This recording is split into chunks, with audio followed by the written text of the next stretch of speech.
করুণা করো দুঃখ হরো হে ভগবান, ভবের জ্বালা সইতে লারি করো পরিত্রাণ।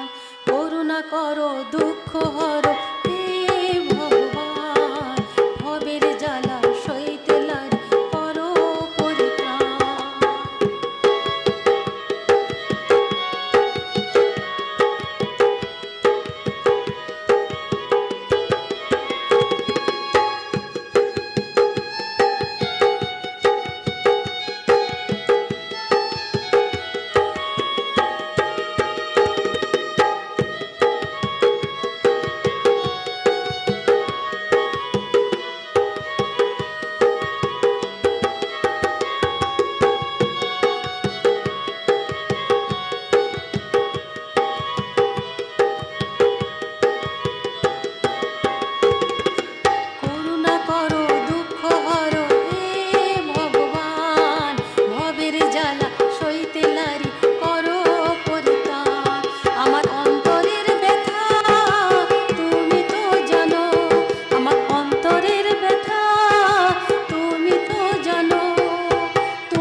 ভবের জ্বালা সইতে নারী করো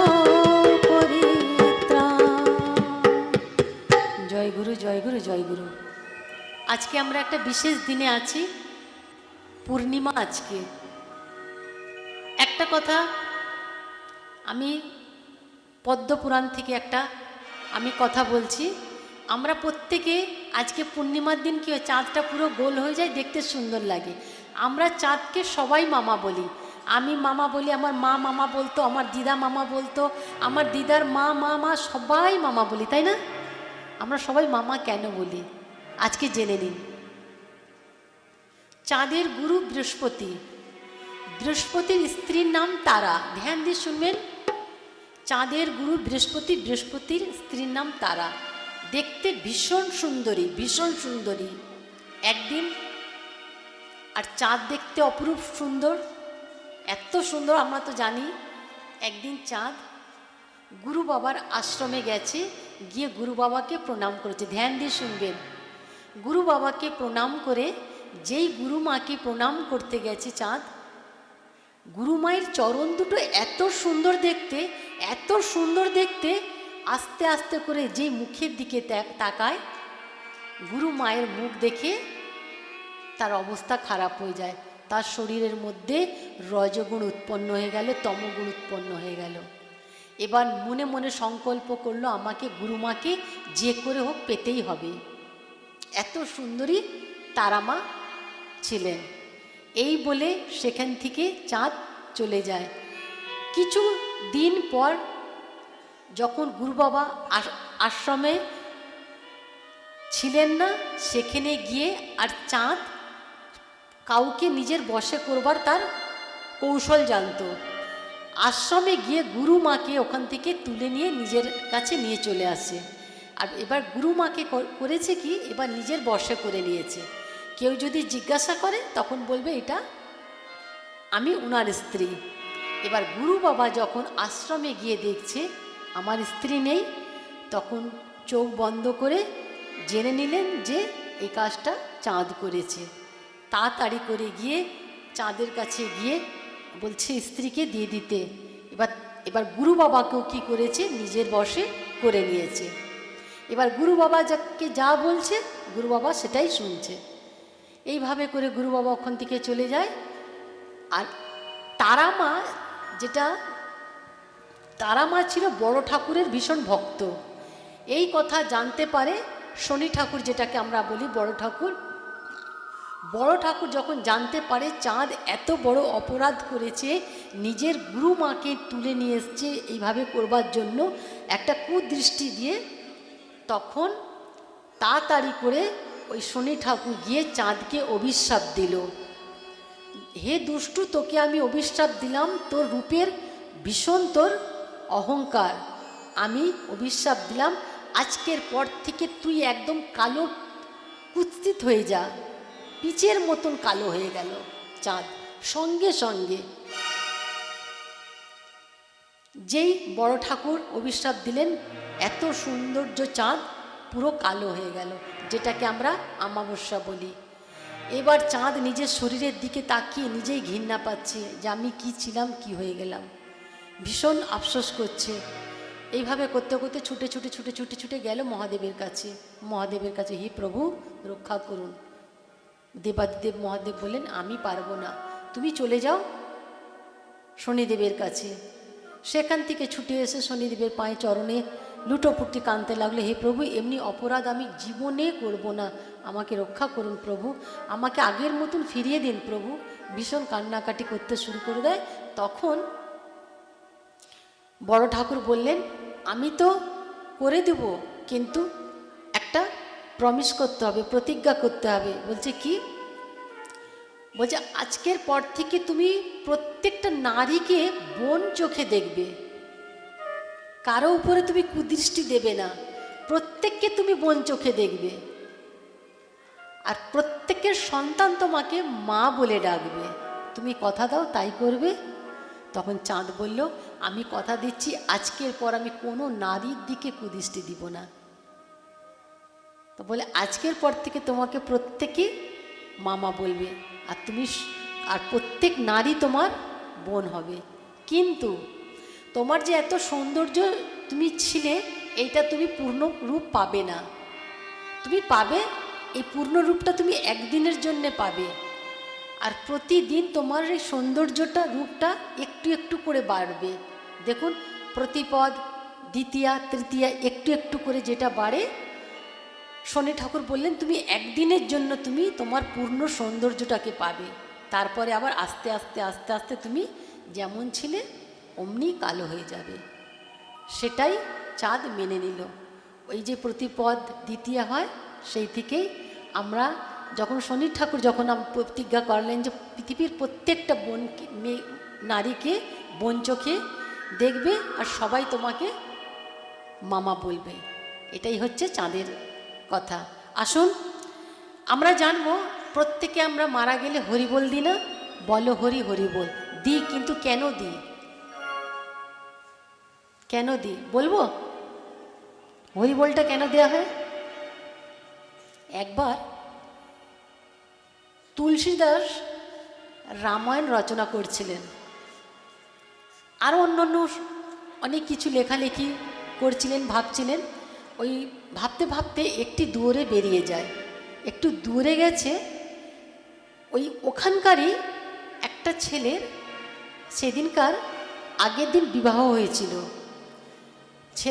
ছেলেটা নববধূকে ঘরে নিয়ে আসে, একদিন গেল না, সেই রাতে সেই ছেলেটা মারা যায়। তার বউ ভাত হয়নি, ফুলসজ্জা হয়নি, কিন্তু ছেলেটা মারা যায়। মারা যেতে সেই নববধূ ভীষণ কান্নাকাটি করতে শুরু করলো যে আমি এইমাত্র এলাম, আজকে এসছি, কালকে আমার স্বামীর এই অবস্থা, আমি আর এই দেহকে রাখবো না, আমিও স্বামীর সাথে আমিও এই শরীরটাকে রাখবো না, আমিও সতী হয়ে যাব।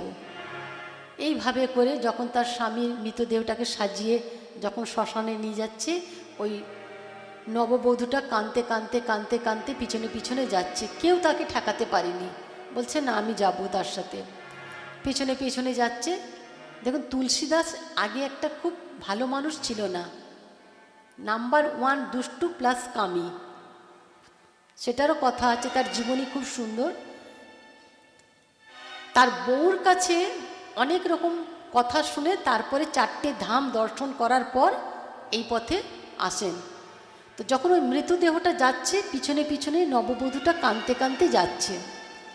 এবার তুলসীদাস বাড়ির থেকে যেই বেরিয়েছে, ওই নববধূ ভাবছে আমি তো যাবো, এই চিতার উপরে উঠে যাব, কিন্তু যাওয়ার আগে এই একটু ব্রাহ্মণটাকে একটু প্রণামটা করে নিই, আশীর্বাদটা পেয়ে নিই।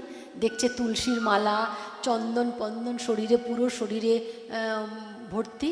এবার দুটি চরণ হাত দিয়ে যেই চরণে প্রণাম করেছে, তুলসীদাসের মুখ থেকে বেরিয়ে গেছে অখণ্ড সৌভাগ্যবতী ভব। যারা মৃতদেহ নিয়ে যাচ্ছিল তারা ছুটে এসে বলছে এতদিন তো জানছিলাম যে এ তো ভণ্ডামি করে, আর আজকে জানলাম এর মতন মূর্খ আর বোকা পৃথিবীতে কেউ নেই। তুলসীদাস চুপচাপ করে আছেন। বলছে আপনি জানেন অখণ্ড সৌভাগ্যবতী ভব কাকে বললেন? কাকে সধবা থাকার আশীর্বাদ কাকে দিলেন? আপনি যাকে দিলেন তার স্বামীকে নিয়ে আমরা শ্মশানে যাচ্ছি। তুলসীদাসজি বললেন ঠিক আছে, মৃতদেহটাকে তোমরা একটু নামাও। নামিয়েছে। তুলসীদাসজি ভগবানকে স্মরণ করে মৃতদেহর কানে গিয়ে বলছে বাবা একবার হরি বল, একবার হরি বল বাবা, একবার হরি বল। যেই 3 বার বলেছে মৃতদেহটা উঠে বসে পড়েছে। 3 বার বলাতে মৃতদেহটা উঠে বসে পড়েছে। তখন সব যত ছেলেরা তুলসীদাসকে উল্টোপাল্টা কথা গালিগালাজ করেছিল, এসে সবাই চরণে লুটোপুটি দিয়ে ক্ষমা চাইতে শুরু করে। তুলসীদাস বলছে তোমাদের কোনো দোষ নেই, আজ তোমরা যদি আমাকে উল্টোপাল্টা না বলতে তাহলে আমার হরি যে সত্য এটা প্রমাণ হতো কি করে। সবাই তার কাছে ক্ষমা চেল। সেই থাকে মৃতদেহ বাড়ির থেকে বেরোলে বল হরি হরি বল বলা হয়।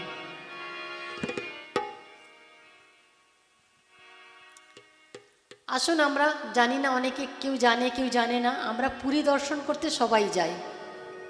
আমি ভাগবত সিরিয়ালভাবে বলছি না, কারণ এইটুক সময় ভাগবতের কিচ্ছু বলা যাবে না। কিছু জিনিস আপনাদেরকে জানিয়ে দিয়ে 18টা পুরাণের মধ্যেই বলবো। পুরীর মন্দিরে আমরা সবাই যাই। পুরীর মন্দিরে যে 4টে দ্বারের মধ্যে থেকে যে কোনো একটা দ্বার থেকে যখন যাওয়া হয়, তো কলিযুগের শুরুতে 4টে ধামের একটা ধাম হচ্ছে পুরীর মন্দির। কলিযুগের শুরুতে প্রত্যেকে যারা যারা পুরীতে দর্শন করতে যেত সবাই মুক্তি পেত। পাপী হোক যেই হোক, সবাই মুক্তি পেলে কোথায় যাবে? স্বর্গে যাবে। তো যখন সবাই পুরীতে গিয়ে গিয়ে জগন্নাথ দর্শন করছে আর সবাই মুক্তি পেয়ে স্বর্গে যাচ্ছে, যমরাজ রেগে গিয়ে জগন্নাথের মন্দিরে এসে প্রভুকে বলছে, প্রভু এ কি লীলা করছেন আপনি পৃথিবীতে? বলছে কেন? বলছে আমার যমের দুয়ার একেবারে নীল ফাঁকা, আর সবাই যত পাপি টাপি সব দেখুন স্বর্গে সবাই ভর্তি হয়ে গেছে, এটা কি হচ্ছে? তখন ভগবান বললেন, হে যমরাজ, আজকের পর থেকে তুমি আমার পুরীর মন্দিরে যে সিঁড়িটা 22টা সিঁড়ি থাকে, 22টা সিঁড়ি, এক একটা সিঁড়ির এক একটা মাহাত্ম্য আছে। তো আমি শুধু একটার মাহাত্ম্য বলছি। তো বলছে যে তুমি আজকের পর থেকে এই সিঁড়ির 3 নাম্বার সিঁড়িতে তুমি তোমার স্থান করে নাও, এখানেই তুমি বিরাজমান হয়ে যাও। এবার যে ভক্ত দর্শন করতে আসবে এই সিঁড়ির থেকে, সে যতই পাপী হোক সে এই পাপ থেকে মুক্ত হয়ে যাবে। কিন্তু যখন সে আমাকে দর্শন করে যখন এই সিঁড়ি দিয়ে যাবে, ভুলবশত যদি এই 3 নাম্বার সিঁড়িতে তার পা পড়ে যায়, তার সব পূর্ণ ক্ষয় হয়ে যাবে। তাহলে কি করতে হবে? বলছে না, একদিক থেকে যেতে হবে, আরেক দিক থেকে বেরোতে হবে। তাই আমরা পুরী দর্শন করতে গেলে এক দরজা দিয়ে বেরোই, প্রবেশ করি, আর একটা দরজা দিয়ে আমরা বেরোই। আসুন, কর্মফল থেকে আমরা কেউ বাঁচতে পারি না। আবার ভাগবতে এসেছি, একবার ধৃতরাষ্ট্রের খুব ইচ্ছে হলো, কৃষ্ণকে জিজ্ঞাসা করছে, কৃষ্ণ আমি তো জন্মান্ধ, কৃষ্ণ আমি তো জন্মের পর থেকে পাপ পুণ্য কিছুই দেখিনি, কিন্তু আজ আমার 100টা পুত্র, একটাও বেঁচে রইল না কৃষ্ণ, আর পাণ্ডবের 5টা পুত্র, 5টাই বেঁচে রইল। আমি কি এমন পাপ করেছিলাম কৃষ্ণ, একটু তুমি আমাকে বলো। ভগবান বললেন, আপনি কয়েক জন্মে আগে আপনি এই ধরনেরই একটা রাজা ছিলেন। ভালো করে শুনবেন, লোভ কি জিনিস। কর্মফল থেকে ভগবান নিজেও বাঁচিনি। বলছে আগের জন্মেও আপনি রাজা ছিলেন, আপনি প্রজাদেরকে সন্তান ভেবে পালন করতেন। একবার আপনারই রাজ্যে একজন ভক্ত ছিল, তার অনেকগুলো হাঁস ছিল। ওই ভক্তটা একদিন তীর্থস্থান যাবে বেড়াতে কিছু দিনের জন্য, তো হাঁসকে কোথায় রাখবে? একজন বলল, আমাদের রাজা তো খুব ভালো, সেই রাজার কাছে গিয়ে তুমি দিয়ে এসো। তো সেই ভক্তটা আপনাকে বিশ্বাস করে অনেকগুলো হাঁস আপনাকে রাখতে দিয়েছিল। আপনি ওই হাঁসটাকে ভীষণ যত্ন করে রেখেছিলেন, কিন্তু কিছুদিন পর আপনি আপনার যে রান্না করে আপনি তাকে বললেন, অনেক দিন আমি হাঁসের মাংস খাইনি, হাঁসের মাংস খাবো। সে আপনাকে একটা হাঁস রেঁধে দিল, আপনি খেলেন, আপনার ভীষণ ভালো লাগলো। আবার আপনার একটা খেতে ইচ্ছে করলো, দিনকে দিন আপনার লোভ বেড়ে গেল। এভাবে বাড়তে বাড়তে বাড়তে বাড়তে ওই হাঁস অনেকগুলো বাচ্চা দিয়েছিল, আপনি তাদের 100টার সন্তানকে খেয়ে ফেলেছিলেন। আজ তারই এই শাস্তি। কর্মফল থেকে পৃথিবীর কেউ বাঁচতে পারে না। দেখুন, এইটা হচ্ছে একটা সৎসঙ্গ। যেখানে ঈশ্বর নাম হয় সেটাকে সৎসঙ্গ বলা হয়। সৎসঙ্গের প্রভাব বিশাল। সৎসঙ্গে স্বর্গবাস, অসৎসঙ্গে সর্বনাশ। আমি রামায়ণে একটু আসছি। রামায়ণে যখন ভগবান শ্রীকৃষ্ণ, পুরুষোত্তম ভগবান শ্রীরাম, মাতা সীতা, লক্ষ্মণ যখন বনবাসে যাচ্ছিল, দেখুন পৃথিবীতে যদি কাউকে সঙ্গী করতে হয়, একটা ভালো বন্ধু করবেন। ভালো বন্ধু করবেন। আপনি যদি ঈশ্বর নাম যদিও না করতে পারেন না, ওর কৃপায় আপনি গোবিন্দের ধাম পাবেন, বৈকুণ্ঠের ধাম পাবেন, স্বর্গে যাবেন। তো ভগবান পুরুষোত্তম শ্রী রাম সীতা ভাই লক্ষ্মণ যখন বনে গেল, তখন সমস্ত সোনা গয়না রাজ পোশাক ছেড়ে তারা বনবাসীর একটা পোশাক পরল, পরে যাচ্ছিল। যেতে যেতে সরযূ নদী আসে। সরযূ নদীর পাড়ে গিয়ে মাঝিকে বলছে, ধ্যান দিয়ে শুনবেন, বলছে বন্ধু আমাদেরকে সন্ধে হতে চলেছে, এই নদী পার করে দাও। মাঝি বলছে আমি পারবো না। লক্ষ্মণ বলছে আমার দাদাকে পাওয়ার জন্য যুগ যুগান্তর ধরে ঋষিমুনিরা তপস্যা করে, আর এই মাঝি বলছে পারবো না। রাম তাকে ইশারা করে চুপ করায়। ভগবান বলছেন প্রভু, বন্ধু তুমি কেন পার করাবে না? বললাম না প্রভু আমি পারবো না পার করাতে। বলছে আরে কোনো তো কারণ তো হবে, তুমি কারণটা বলো। বলছে প্রভু আপনার কোনো বিশ্বাস নেই প্রভু। প্রভু এই নৌকাটা দেখছেন প্রভু, এই নৌকাটা যেদিন চলে প্রভু, আমার বাড়িতে 4টে সন্তান আর স্ত্রী, আমি 6 জনার জন্য হাঁড়ি বসে। আর এই নৌকা যেদিন চলে না, আমার বাড়িতে হাঁড়ি বসে না। আর আপনার চরণের বিশ্বাস নেই, যদি এই নৌকায় লাগে, যদি এটাও নারী হয়ে যায়, আমি তার ভরণ পোষণ কোথার থেকে দেব প্রভু? অহল্যার কথা বলি। ভগবান ভক্তের কথা শুনে চোখে জল চলে আসে।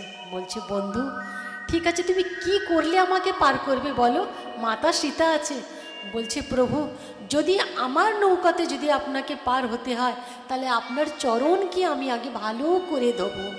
যত রজ আছে ওই রজতেই যত জাদুটোনা আছে, ভালো করে ধোবো, ধুয়ে ওই জলটাকে আমি পান করব। যদি আমার মধ্যে কোনো পরিবর্তন যদি না হয়, তাহলে আমি ভজন গাইতে গাইতে পার করে নিয়ে যাব।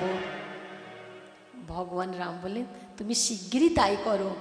তাড়াতাড়ি করে বড় পাত্রে জল এনে 3 জনকে, দেখুন ভগবান হাত উঁচু করে সবাইকে আশীর্বাদ দেয়, কিন্তু আজ ওই মাঝিকে কিভাবে দিয়েছে, মাঝি জেনে শুনে নৌকাটাকে নাড়াচ্ছে, বলছি প্রভু পড়ে যাবেন, আমার মাথাটাকে ধরে রাখুন। তাড়াতাড়ি করে সীতামা ভাই লক্ষ্মণ প্রভু রাম মাঝির মাথা ধরে আছে, সে তার চরণকে ভালো করে ধুয়ে তার সেই অমৃতটাকে পান করে বলে প্রভু আর আমার ভয় নেই, আমার যখন কোনো পরিবর্তন হয়নি আর আমার ভয় নেই। দেখুন এই মাঝিও কে ছিল, এরও একটা বিশাল কথা আছে। যাই হোক 3 জনকে নৌকায় করে পার করে যখন নৌকায় পাড়ে নিয়ে যায়, নৌকার পয়সা দুধের পয়সা কখনো মারতে নেই, পাড়ে নিয়ে যায়। তাদের কাছে খুঁটি কৌড়ি ছিল না। গিয়ে বলছে সীতাকে, দেবী আমাদের নৌকার নামার বকশিসটা দিয়ে দাও। সঙ্গে সঙ্গে সীতা মাতার কাছে কিচ্ছু ছিল না। দেখুন আজ আমাদেরকে পুরাণ গীতা ভাগবত আমাদের শিক্ষা দেয় যে আমাদেরকে এই কথার মতন চলতে, কিন্তু আমরা কেউ পারি না। আচ্ছা বলুন তো, ওই সীতা মাতাকে যে আংটিটা দিয়েছিল না, ভগবান শ্রীরাম ফুলশয্যায় দিয়েছিলেন। আজ এখন এই যুগের কোনো মেয়েকে মহিলাকে যদি এক সোনা তো দূরের কথা, এক তিল যদি রূপও চাই কেউ দেবে না। কিন্তু ভগবান যখন বললেন দেবী তার বকশিসটা দিয়ে দাও, সঙ্গে সঙ্গে সীতামা আংটিটা খুলে প্রভুর হাতে দিয়ে দিলেন। ধ্যান দিয়ে শুনবেন, প্রভু আংটিটাকে নিয়ে গিয়ে বন্ধুকে দিচ্ছে, মাঝি বন্ধুকে, বন্ধু এ নাও তোমার বকশিস। বলছে প্রভু কিসের বকশিস? বলছে তুমি যে আমাদেরকে পারে নিয়ে এসছো। বলছে প্রভু নিব প্রভু, আগে আপনাকে আমার একটা কথার উত্তর দিতে হবে প্রভু। বলছে কি? বলছে প্রভু আচ্ছা বলুন তো, কোনো দর্জি বন্ধু যদি কোনো দর্জির বন্ধুর কাছে যদি কাপড় সেলাই করতে যায়, তার কাছে কেউ পয়সা নেয়, বকশিস নেয়? বলছে না। বলছে কোনো ধোপা বন্ধু যদি কোনো ধোপা বন্ধুর কাছে কাপড় কাচাতে যায়, কেউ নেয়? বলছে না। বলছে কোনো মুচি বন্ধু যেন মুচি বন্ধুর কাছে জুতো সেলাই করতে যায়, সে পয়সা নেয়? বলছে না। বলছে প্রভু আর আপনি আর আমি তো একই জাতি ভাই প্রভু, একই বন্ধু, কি করে আমি বকশিস নেব প্রভু? লক্ষ্মণ অবাক। অন্তর্যামী ভগবান সবই জানতেন, নিজের ভক্তের মুখ থেকে প্রেমের কথা শুনবার জন্য ভগবান বললেন, বন্ধু তুমি কি বলছো, আমি তুমি একই জাতি ভাই? লক্ষণ মনে মনে ভাবছে আমরা ক্ষত্রিয়, এ তো শূদ্র, কি করে বলছে এক জাতি ভাই? ভগবান বলছে, বন্ধু তুমি আমি কি করে এক জাতি ভাই হলাম? মাঝি বন্ধু বলছে, প্রভু আমি তো এই ছোট্ট নদী পারাপার করি, এই ছোট্ট নদীর মাঝি প্রভু, আপনি তো ভবসাগর পার করেন প্রভু, আপনি ভবসাগরের মাঝি। আপনি কথা দিন প্রভু, যেদিন আপনার এই বন্ধু এই ভবসাগরের পাড়ে আসবে, আপনি এই বন্ধুর কাছে আপনি কোনো বকশিস চাইবেন না প্রভু, সেদিন আমার কাছে আপনাকে দেবার মতন বকশিস কিচ্ছু থাকবে না প্রভু। জানেন এই বকশিসটা কি? কথা বললে সারা রাত কেটে যাবে। এই বকশিসটা হচ্ছে আমরা যে দুষ্কর্ম করি, আমরা যে ভগবান থেকে দূরে সরে যাচ্ছি, আমাদের যে পাপ কর্ম, আমরা যদি ভালো কর্ম করে থাকি তবেই ভগবান দূত পাঠাবে, আর যদি ভালো কর্ম যদি না করে থাকি আমাদের ওই রক্তের বৈতরণী নদী পার করাতে হবে, গরম নদীটা রক্তে। আজ মাঝি বলছে, প্রভু বলুন, যেদিন আপনার পারে এই বন্ধু আসবে আপনি এই বন্ধুর কাছে কোনো বকশিস নেবেন না। ভগবান বন্ধুর মাঝির কথা শুনে, ভক্তের কথা শুনে ভগবান কাঁদতে লাগলেন। সীতা মা এত প্রেমের এত ভক্তির কথা শুনে সীতা মা কাঁদতে লাগলেন। রাম মাঝিকে বুকে জড়িয়ে ধরে বলল, বন্ধু ধ্যান দিয়ে শুনবেন, আজ আমি কথা দিচ্ছি যেদিন আমার বন্ধু এই ভবসাগর পাড়ে আসবে সেদিনকার আমি কোনো দূত পাঠাবো না, আমি স্বয়ং নিজে আসব আমার বন্ধুকে পার লাগাতে। আর আমার বন্ধুর সাথে যদি কোনো তার পাপী বন্ধু থাকে তাকেও আমি পারঘাট লাগিয়ে দিব। রাধে রাধে। এই কারণে বলা হয়েছে সৎসঙ্গে স্বর্গবাস, অসৎসঙ্গে নরকে বাস। সৎসঙ্গ করুন, একটা ভালো বন্ধু নিয়ে নিন। দেখুন জীবনে যদি ভালো বন্ধু যদি করে নেবেন না, বৈকুণ্ঠের ঠিকানা বলে দিবে, গুরুর ঠিকানা বলে দিবে। আর একটা যদি মাতাল বন্ধু কেউ করে নেয়, সব ঠেকের ঠিকানা বলে দিবে, শেষকালে নরকে গিয়ে যেতে হবে। আসুন আমরা ভাগবতে প্রবেশ করব। সামনে শিবরাত্রি, আমরা বেল দিই, বেলপাতা দিই।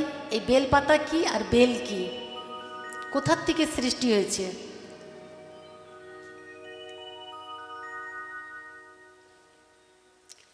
একবার দ্রোণ আর ধরা স্বামী স্ত্রী, গরিব, ভীষণ গরিব, ভিক্ষে করে আনলে তাদের হাঁড়ি চাপে, নাহলে সেদিনকার একাদশী।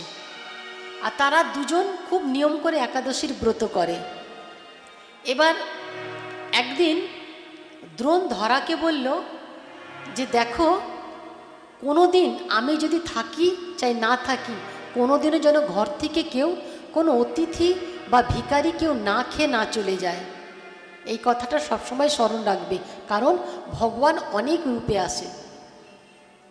এই কথা সবসময় ওই দ্রোণ তার স্ত্রীকে সবসময় বলতো। একদিন তার স্বামী কোনো কারণে বাইরে চলে যায় ভিক্ষে তুলতে, ঠিক সেই দিনকারই। আর তারা দুজনে নিষ্ঠাভাবে একাদশী ব্রত করত। ভগবান নারায়ণের ভীষণ ভক্ত ছিল, তাদের কোনো পুত্র সন্তান ছিল না। তাই তার স্ত্রীর ভীষণ কষ্ট ছিল যে ভগবান কবে আমাকে একটা সন্তান দিবে।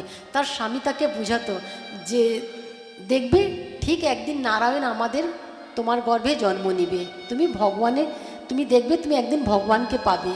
এইভাবে বলে বলে তাকে সান্ত্বনা দিত। তো তার স্বামী যখন চলে যায়, একদিন ভগবান নারায়ণ তাকে পরীক্ষা করবার জন্যে একটা বৃদ্ধ সাধু বেশে এসে তার দরজায় এসে বলছে, মা আমি অনেক দিন দিয়ে কিছু খাইনি, আমি আজকে দুটো এখানে প্রসাদ খাবো। তার ঘরে একটা দানা মাত্র চাল ছিল না, তার স্বামী চলে গেছিল বাইরে। এবার স্ত্রী ধরা কি করবে, সাধুকে বসিয়ে তার স্বামীর কথাটা মনে ছিল যে আমার দূর থেকে যেন কেউ না খেয়ে না চলে যায়। ছুটে গিয়ে তাড়াতাড়ি করে পাশের দোকানে গিয়ে বলছে, আমাকে একটু চাল, একটু ডাল, দুটো আলু দিন, আমার ঘরে অতিথি ভগবান এসছে। তখন দোকানদার বলছে, পয়সা? বলছে, আমার কাছে পয়সা নেই, আমার স্বামী বাইরে চলে গেছে, আমার স্বামী আসুক, আমি সব কিছু আপনাকে দিয়ে দিব। বলছে, কোনো রকম আমি দিতে পারবো না, তুমি চলে যাও। সে কান্নাকাটি শুরু করে দেয়, কিছুতেই দিল না। লাস্টে দোকানদার বলছে, তুমি যদি কিছু বন্ধক দাও আমি তাহলে দিব। বলছে, বন্ধক? আমার কাছে কি আছে, আমি কি দিব? আমার কাছে দেওয়ার মতন কিচ্ছু নেই।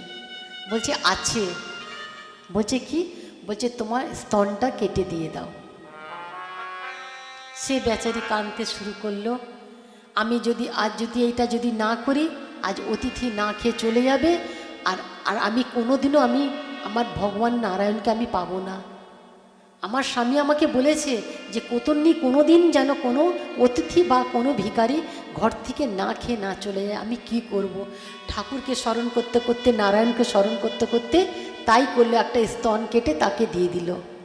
সেখান থেকে চাল ডাল এনে দিয়ে রান্না করে যখন ওই বৃদ্ধ নারায়ণ রূপ, যেই রূপ বৃদ্ধ রূপে বসেছিলেন, তাকে সুন্দর করে খাবার যখন দেয়, তখন ওই বৃদ্ধ বলছে, মা, আমি তো তোমার এই খাবার খাবো না, তুমি তো অপবিত্র। বলছে, কেন? বলছে, তোমার সারা অঙ্গে রক্ত লেগে আছে। বলছে, বাবা, আমি অপবিত্র নয় বাবা, আমি পবিত্র। বলছে, কি করে? তুমি নারী, তোমার পুরো শরীরে অঙ্গে তোমার রক্ত লেগে আছে, আমি এই প্রসাদ আমি আমি আমি এটা আমি গ্রহণ করতে পারবো না। তুমি সত্যি করে বলো, আর নাহলে আমি এটা গ্রহণ করব না। তখন কাঁদতে কাঁদতে সব সত্যি ঘটনা বলে। আর এই দিকে ওই দোকানদার যখন তার স্তনটাকে কেটে রেখে নেয়, তার দোকানে আগুন লেগে যায়। তখন তাড়াতাড়ি করে স্তনটাকে নিয়ে গিয়ে সে গঙ্গায় ফেলে দেয়, নদীতে ফেলে দেয়। এবার এই দিকে যখন ওই বৃদ্ধ বলছে, তুমি সত্যি করে বলো কি হয়েছে, তখন সব সত্যি ঘটনা ওই বৃদ্ধটাকে শোনাতে তখন ওই বৃদ্ধটা সেই কথাটাকে শুনে ওখান থেকে চলে যায়। এবার ভগবান যখন মহাদেব জানতে পেলেন যে ধরার এই অবস্থা হয়েছে, তখন নন্দীকে পাঠালেন যে যাও গিয়ে ওই নদীটায় ওই ধরার স্তন পড়ে আছে, ওখান থেকে তুমি তাকে তুলে নিয়ে এসো। নন্দী গিয়ে সেই গঙ্গায় গিয়ে স্তনটাকে তুলে নিয়ে এসে মহাদেবকে দিল। মহাদেব বলে, যাও অমুক জায়গায় একটা সুরক্ষিত জায়গায় এটাকে গিয়ে ভালো করে পুঁতে দাও, আর জায়গাটা যেন খুব সুন্দর করে সাজিয়ে রাখবে, যেন কোনো জন্তু টন্তু বা কোনো জানোয়ার টানোয়ার যেন সেখানে প্রবেশ না করতে পারে। নন্দী তাই করলো, সেখানে গিয়ে স্তনটাকে পুঁতে দিল।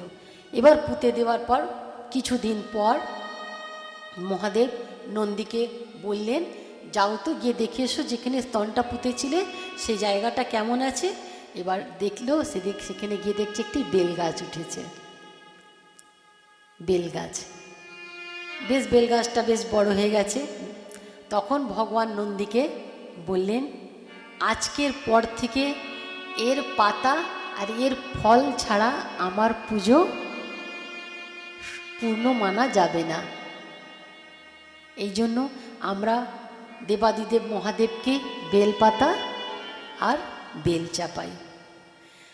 আর তার স্বামী যে বলেছিল যে তুমি একদিন ঠিক দেবতার মা হবে, তোমার গর্ভে এক দেবতা জন্ম নিবে, ওই দ্রোণ আর ধরা হচ্ছে যশোদা আর নন্দ বাবা।